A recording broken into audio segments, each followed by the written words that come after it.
Welcome to tonight's financial wellness topic, which is the topic of side hustles. We're still on that topic. Now, recently I've got a monthly newsletter, and I recently published this newsletter. And what I was writing about was how I remember probably when I was in my 20s or so, I'd be watching these American movies. Even now, you watch these American movies and you hear them talk about, they'll say, oh, my mother works 2 or 3 jobs just to get by. My father works 3 jobs just to get by. And it was just such a foreign concept. It was just very bizarre for me. How do these people survive? How do these people live? How do these people enjoy their lives? How do these people, and when do these people even rest when they're working 2 or 3 jobs? And this is a couple of decades ago. And what is so interesting for me now is how our society and our economy really has become Americanized. Because things are so expensive, because our salaries, our income is not increasing in line with inflation, we are forced to adopt the American way of having more than a job, more than one job. One job is no longer enough. And, it's not a case where we live these extravagant lives. Can I listen? It's not a case where we live these extravagant lives that need us to supplement our income. Many people are just living regular lives, but those incomes are not enough. And so we have to adopt this American way of having 2 jobs, some people even having 3 jobs. And this is the reality that we live with today. And so that's why this topic of side hustles is so, so important, because we want to get by, we want to survive, we want to provide for our families, we want to have balance. And last week, I shared how I don't really like the term side hustle because it just sounds like so much work, And so I thought I would invite our guest today so that she can share with us her experience and share with us how she manages the balance between being a professional and having a side hustle. What specifically intrigued me about Mantsha, I met Mantsha on Facebook, by the way, and and I just connected with her. So we moved from Facebook, we moved our friendship or sisterhood to WhatsApp. And what really intrigued me about her was that, number one, she's a professional. Number two, she's in network marketing. And I don't know how many of you are in network marketing or involved with any of the network marketing or have an interest in network marketing. But it's something that's always intrigued me. In my 20s, I tried Amway. Later on, I did try clientele. And so it's just something that's really intrigued me. So I'm really, really looking forward to hearing what Mantsha has to share with us. And so with that, let me introduce her. Her name is Mantsha Mogapi, and she was recently admitted as an attorney. She recently opened her own law firm. It's a law firm, ne, Mantsha? Okay, a law firm. And she also does network marketing. Yena Erare is Forever Living. She's going to talk in general about network marketing. And then at the end, I'll give her an opportunity to share her contact details for those who are interested either in Forever Living or those who are interested in engaging with her, and befriending her like I have. All right, Mantsha, thank you so much, Ceci, for being here. I'll just go ahead and hand over to you. Okay, good evening, everyone. It's nice to be invited to such. When Tabiseng approached me with being a speaker, I was excited and scared at the same time because I'm no speaker at all. But I accepted the invitation as I saw it as an opportunity to learn and also to share with each other. And that for me means growth and development. So our host has already introduced me. I am Mantsha Mogapi. Okay, I see pause and I'm saying, what do I do? Yeah, just Is it for close it. Don't worry me? about it. The polls, don't worry about the polls. You can just ignore them. Okay. They are for us, and they're for the people, the members who are the participants. They will answer them. Oh, So all Wena, you right. don't have to worry about them. And then don't worry about the questions either. We can do the questions and comments after Later. you're All done. right, not a Yeah. problem. All right. Okay, like I said, I am no speaker at all, but I'm very much interested in people, women getting together, growing together, developing, and yeah, that's why I said let's do this. And I said to her, I'm not a speaker, but let's go forward. We fall forward. We do everything with the grace of God, and then we hope for the best in everything that we do. So, like our host has already introduced me, my name is Mantsha Mogapi. I am a recently admitted attorney, so I can assist you with your legal issues if you have any. And my practice has just been established, as she said, and this was because of the struggle of getting employed, because you get admitted after everything that you've done, studying, doing your articles, and then you get admitted, and then you start looking for a job, and doors are closed in your face, and you have to come up with something, do something that will help you with these things that we call life. So I am a mother, and I emphasize on being a mother, because as mothers, we are the ones who worry more about the day-to-day and the future activities of our children. Things like what's for dinner, things like which school and tertiary level are they going to attend, and all these requires financial planning. So if you just think about them and you don't apply the finances to them, then it's a futile exercise. And I'm also a wife, and as wives, we run our households, and running household also requires financial planning.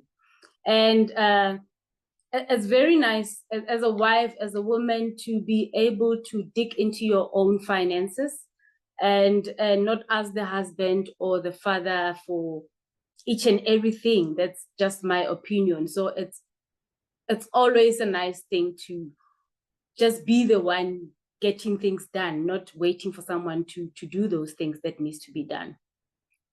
So today I have been tasked about talking about the side hustle. And I know that in our economy, the way our economy is these days, it requires a side hustle that we cannot run away from.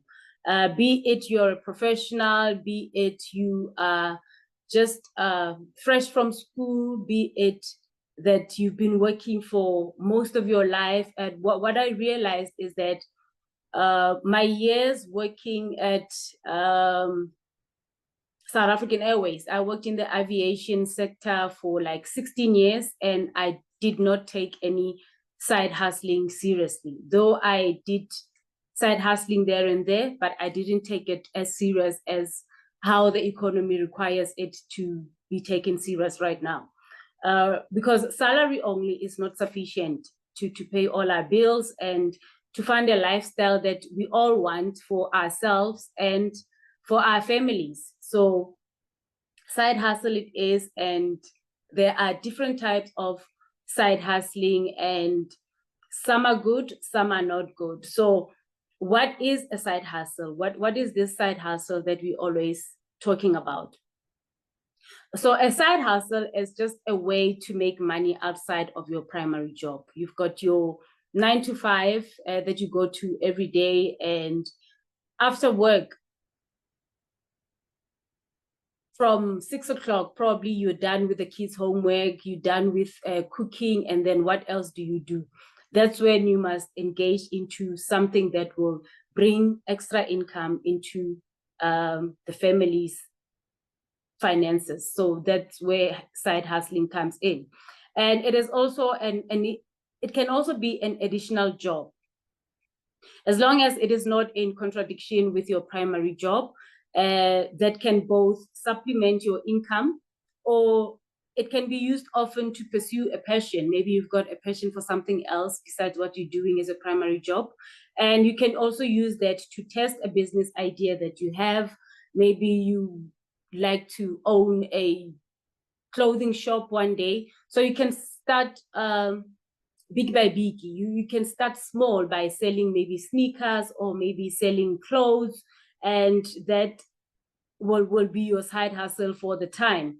And you can also use that to gain experience in a different field. Like if you are a teacher and you start selling, say, clothes or sneakers, like I said, it's totally different from what your primary job is. And it's a different field that you can get into, and it won't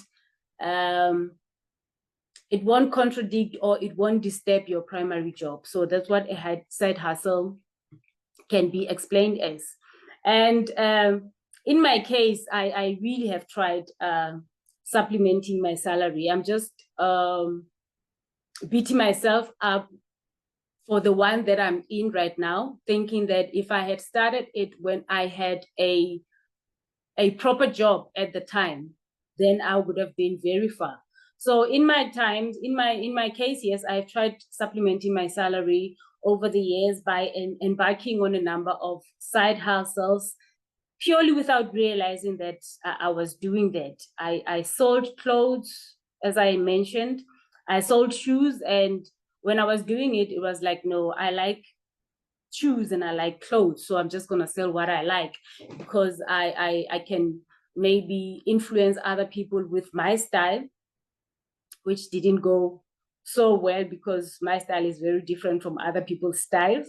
And I also sold slimming mixtures. I remember when I embarked on this slimming mixture era, there was this slimming mixture I was getting from Rustenburg. I'm from Rustenburg originally, and you can only get it from Rustenburg. And people in Joburg were going crazy over it because it worked. And I also did that because I just love being slim and fit.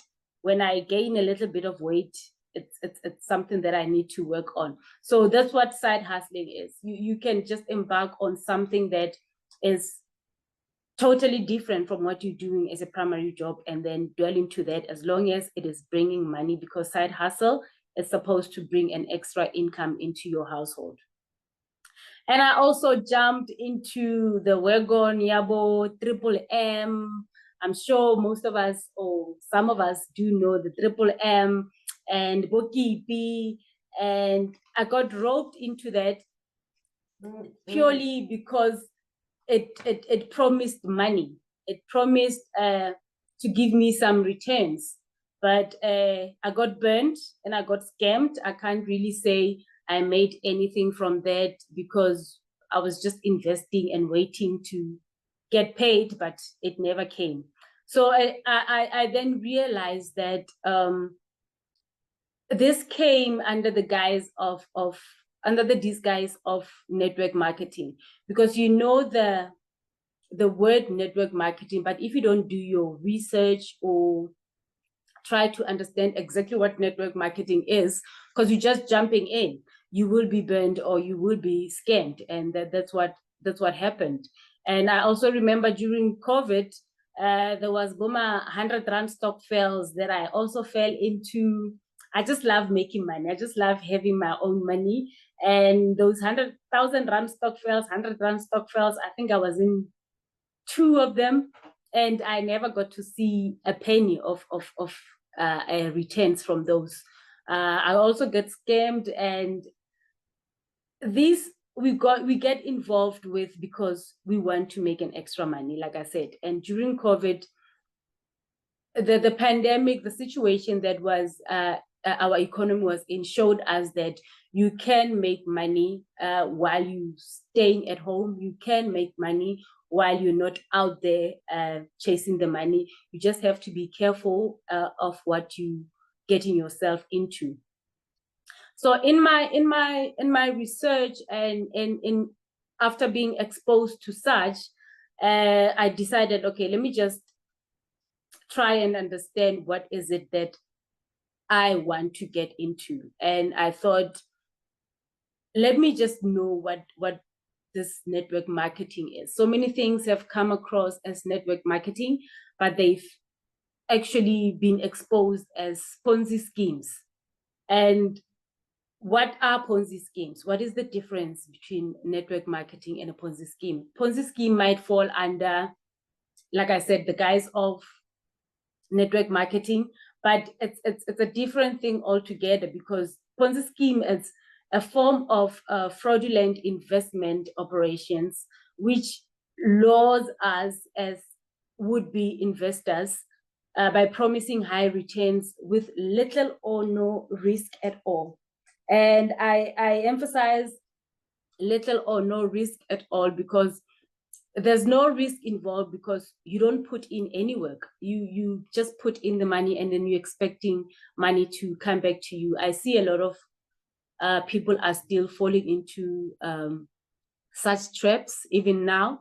And I solely blame that on us not wanting to do any research, us wanting some instant gratification, us wanting to get money as quickly as we want, because we've got bills that quickly needs to be paid. So we fall into such, and at the end we like, oh, I was scammed, or oh, my money is gone. But we didn't do our research, and we just wanted to sit on our sofas, watch TV, and thought that money would come in. A way of life, that's not how it works. So should you still be going after those, just know that you will be scammed. And when there are no products in whatever scheme that you want to be starting, there has to be something tangible. When there are no products, or there's no service that you're rendering in order to get these returns, then you must just somehow know that the money that I'm promised to get here, it will not come now, or it will not come at all. And at all the times in these Ponzi schemes, those who started first gets paid first, and the operation suddenly dies. And there's no explanation of why it died. We just see on social media people going and knocking on doors. Whose doors are you going to knock on? Because most of the time we do things on social media. Like Ntabiseng said, we met on Facebook. I add so many people on my Facebook page because I want to introduce them to the business that I'm doing right now, which is network marketing under Forever Living Products. And some are scared without even wanting to know what this is. Like Ntabiseng said, she tried Amway when she was younger. She tried clientele. Those are network marketing, but the business model is different from each other. No one business model applies for all the network marketing. So doing research and knowing exactly what you're getting yourself into, and having, for me, is having something tangible. Have something tangible with you, a product or a service that you at least rendering, and knowing that after this job that I'm supposed to do, then I will get paid. Because just getting paid without doing anything, just know from the first go that it's a scam. So after understanding and having done my own research, like I said, I now understand the difference and what to look for in a reputable network marketing company. And I came across Forever Living Products in 2018 to be part of it. I knew the products, like most people know the products. I knew the products. I would purchase the tooth gel there. I would purchase the aloe vera gel there from someone. I don't even know who the distributor was, who I was purchasing it from. But I knew the products, but I didn't know the business behind because I was not interested in any of those after having been scammed by the likes of Triple M and Mogapi and stuff. So I was not really interested in knowing the business side of it. And as a working person, working for South African Airways that time, it was like, yo, I'm not going to be selling this Gupu thing. We chase away opportunities most of the time because they don't come dressed the way we want them, or they don't come dressed the way we are dressed, thinking that we are dressed better than anything else.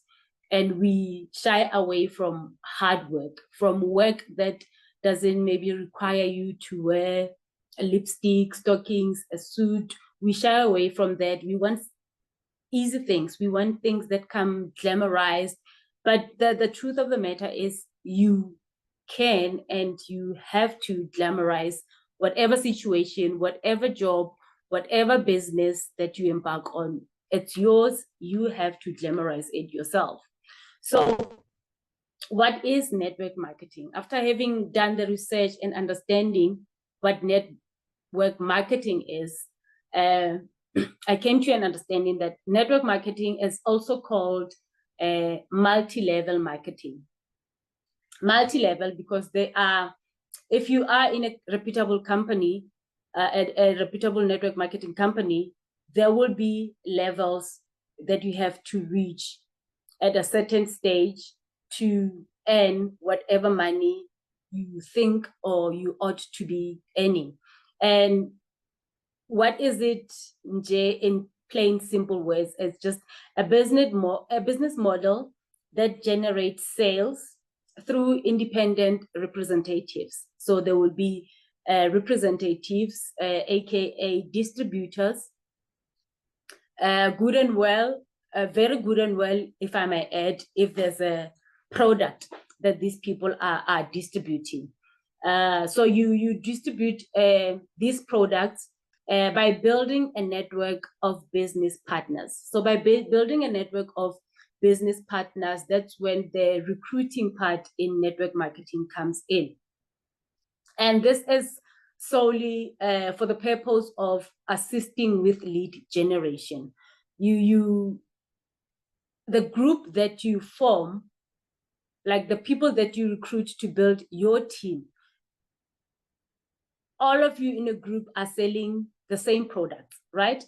So you helping to reach as many people as you can than you would have as an individual.